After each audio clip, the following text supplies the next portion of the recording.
There are two different variations of Agile that are popular. There's actually quite a few other ones in there that follow the overall Agile process, but we'll look at two today, and these two are the more popular ones within the industry. First one is called Kanban, and the second one's called Scrum. Just a quick overview on these two.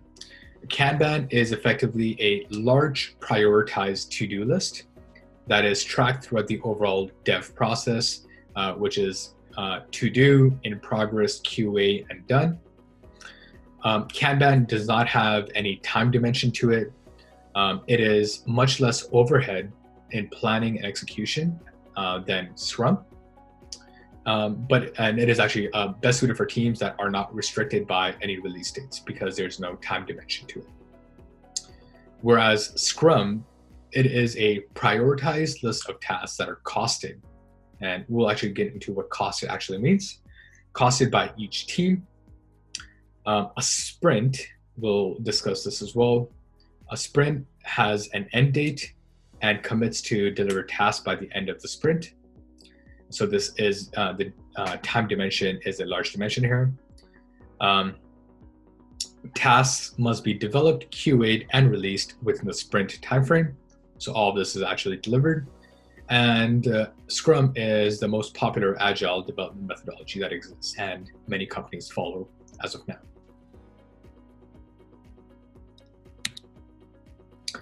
So just diving a little deeper on Kanban. So Kanban board, as you do go ahead and develop, it looks something like this.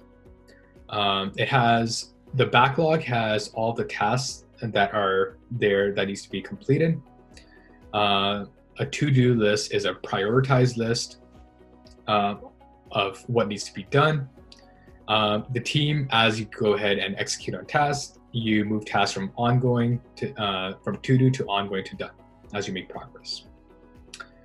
One caveat on this is that the columns for a Kanban board can vary depending on the team that you're working on and what works for you. None of this is set in stone, so don't worry about that. It's really just a guidance that you can use and change it based off of your preference and the team's preference to make sure that it works. Any questions on Kanban?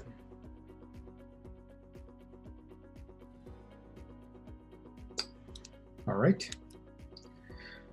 Then there's Scrum, and there's a complex picture here, which we will go over in detail. So Scrum as an overview. The purpose of Scrum is to deliver capabilities on a regular basis. Generally, I've done a 2-week time frame. That's the most popular one. Some teams do 3 weeks, some teams do 4 weeks. Generally, we don't recommend doing anything more than 4 weeks because then feedback is quite delayed. So you want to do that and get feedback from stakeholders on what you have delivered.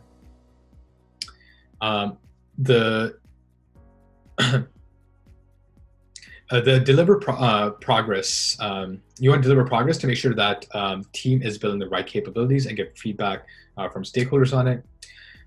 Team only brings in specific tasks into the sprint that they feel can be completed within that sprint. So within the 2-week period, you only bring certain tasks in that can get completed. So just kind of give you a full overview on Scrum. People, there are lots of different individuals with different roles that are involved with the Scrum process. The first one is a product owner. Product owner is the one that represents stakeholders. It could be customers, it could be internal stakeholders, it could be whoever that is, and is generally played by the product manager. So that's what we will be playing. If there is a team that has both a product manager and a product owner, the PO will play this, whereas a PM will do external facing items.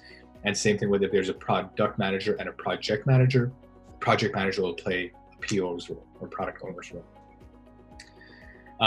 There's the Scrum Master, who is the steward of the process. In the past, whenever I've done this, I've also played the role of Scrum Master as a product manager, so that can happen depending on your team. In an ideal team, that should be a couple of different people. Then there's our Scrum team members. These are designers and engineers that are contributing towards a sprint. And there's stakeholders that hold interest or knowledge in the delivery. Could be customers, could be internal folks. There are meetings that happen. There is a sprint planning meeting. So within the 2-week sprint process, teams scope out the tasks and cost out each task. Costing means you try to figure out how long a particular task will take, whether it's a 1-day item, whether it's a 2-day item, whether it's a 4-day item. So that's effectively called costing of your sprint tasks. And all that happens within the sprint planning meeting. There is a daily scrum, which is a quick update on the task progress and identify any blockers that exist, anything that was not enabling you to finish your work. These meetings generally are maximum 15 minutes, and you should not take any longer than that. Sprint review happens at the end of the 2-week period, where you seek feedback from the stakeholders on what you have just delivered. Sprint retrospective is something that happens right after the sprint review meeting, where you talk about any learnings that you had from the sprint. So that's just managing the process and if there's anything that the team can do to improve future work items. And then there's a project retrospective, which is when a larger product or a larger feature is delivered, you have more like a broader meeting to talk about what could have been improved on the next project, next feature. So that's like driving things at a higher level and getting feedback on that from the rest of the team.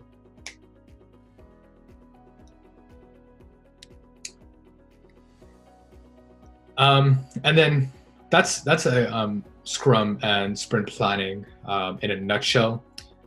There's a lot more material that can be read up online on this. Certainly a process that you will be getting used to as you are with your product development team. But I think the bottom line is that each of these frameworks that we talk about that are online, take them as a reference point and then modify them based off of what works for your team. So 2-week sprint cycles are generally ideal. 1 week ends up being too much overhead for doing too little work, since all the meetings that we spoke about take a lot of time. So 2-week generally tends to work well. Generally recommend starting on a Tuesday, Wednesday, or Thursday. Mondays and Fridays tend to be bad days for sprint start and sprint close because of first day and last day of the week. Generally ideal to schedule sprint review, the retrospective, and the sprint planning meetings back to back on a single day. Look at your daily scrum and try to figure out what is the ideal time for you to schedule that, 15 minutes max. I've had teams where we started doing it at 10 a.m., but there are teams where engineers arrive at noon, so we do it at 2 p.m. So it really varies for your team and what works for your team. And yeah, that's really the last point. Figure out what works for you and adapt to that as a product manager. You're the ones that are driving the process with maybe some other team members.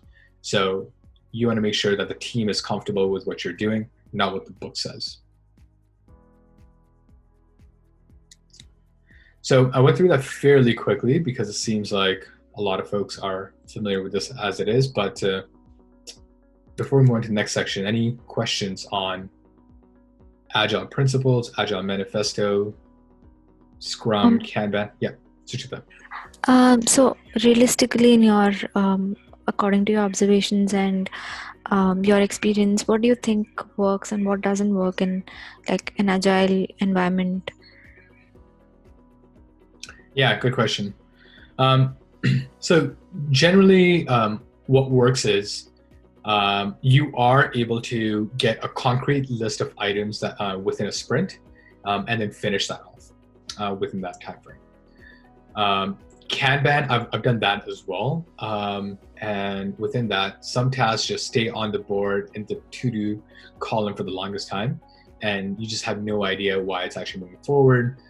Various things will come up, and there's just like no or less accountability to moving things along to the finish line. So I think that's one thing that works well. I think one thing that still has a little bit of limitation, and I think that's just kind of human judgment, is that sometimes team members, as you are costing out various tasks, they will adjust their number based off of how much time they want to spend on it, not how much time is going to be is required for that. So a particular task will be, I don't know, it could take maybe say a day for a good developer. And they may say 4 days because they just want to spend 4 days on that. And they'll account for various things, various factors. And you're just like, hey, like that may not necessarily be the case. You don't need to overcomplicate it, but that's just the engineer's approach, and they will cost based off of that. So I think solving something like that is a little bit more like a personnel and a management thing than an agile process thing. But there are weak spots within agile when you kind of look at it from that standpoint. Right. And what's your opinion on the daily scrum? Is that completely necessary to have it every single day? Or? Yeah, I've toyed with this as well. I've done daily. I currently do daily. I have done Monday, Wednesday, Friday because the team did not want to have as many meetings.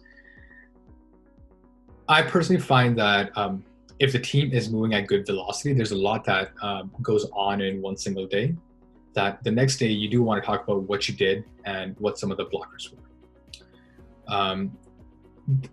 I'll talk about a downside. When I did experiment with Monday, Wednesday, Friday one, I work with engineers that would say, I plan on doing this today. We don't have a stand-up a stand-up meeting on Tuesday. On Wednesday, they said, hey, I was blocked yesterday on some item that they didn't highlight, and let me just try resolving this today. And then they go ahead and try resolving that, and then I don't hear back on Thursday, and then on Friday, you get to hear that they were not able to resolve that.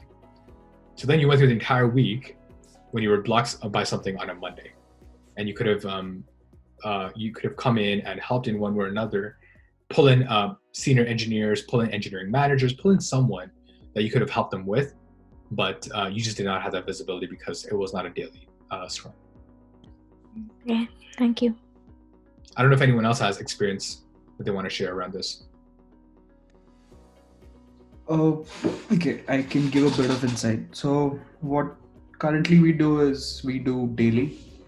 So you have to understand that this daily scrum or stand-up meeting is what it is also called. It's a quick in and out. It's a forum for every person in the project to come together, say I'm having this problem and I need help. So someone steps up or someone gets your contact saying that go reach out to this person, they can help you resolve this. So it is a format we use. It's like, what did you do yesterday? What are you planning to do today? And do you have any impediments? So that's all is covered. You go one by one sequentially in who's in the room. It's called a stand-up meeting for a reason, because it's human behavior that the more you keep standing, the more uncomfortable you are, and you get through what you need to do quickly and then get out of the room. Yeah, good point. Hope that helps. Yeah, thank you. I have had teams where we used to do our stand-up in a meeting room where there were chairs and everyone would go and sit down. And then I moved my meeting to a place where everyone would just stand and look at a screen, just so it was a stand-up. When people sit down, they become comfortable, and then meeting ends just being longer. Actually, one more question. How do you think it's different now that everybody is like working from home and like a little more relaxed? How do you think that changes the daily scrum and the stand-up meeting? Yeah, I can speak from my example, and then Vinayak, Philip, if you guys want to chime in as well. So because we were able to get into good rhythm beforehand, our meeting or our stand-ups are still pretty quick. There's a lot of people in the stand-up, and we get through in 15 minutes max. Generally, it's like 10 minutes. So everyone knows the format. We have a very specific order that we go through as well. It's just simply as Vinayak mentioned, yesterday, today, blockers, and then that's it. Anything, there are no discussions. Sometimes discussions start to happen, and then you just have to make sure that you call it out and be like, let's talk about it after the meeting. And yeah, I think like for us, for the team, it hasn't changed too much in terms of the productivity of the stand-up. Okay. Vinayak, Philip, have you experienced? Yeah, I mean, I think for the teams that I used to work with, we tried our best to get out of there within between 5 to 10 minutes, just because anything after 10 minutes, usually that just required, if there was something that there was an impediment or something that could be discussed with just 2 people or 3 people, we would do that after, the scrum was over. So just trying to get in and out of there, and just, yeah, I think the daily scrum we liked better just because it really kept everybody focused, and you could see, some individuals just need that little bit of extra push that they know what they got to say, what they did for that day and what's going on, and etc. So I thought that daily really does push engineers to work that much better or faster. Yeah, I'll echo both of them, and I'll just add, it's okay. So the general company culture in the past is your accountability is, if you're not delivering, you're frowned upon. But the principle of Agile is you come together, you collaborate. So, for example, there are always issues or impediments that need further discussion. So what we do is we get only the people who can help or involved with or have ideas, get them into a separate meeting and discuss that over there, because every issue doesn't need to be discussed, or not all people can contribute. So you portion out the people who can help and you get them together in a separate meeting.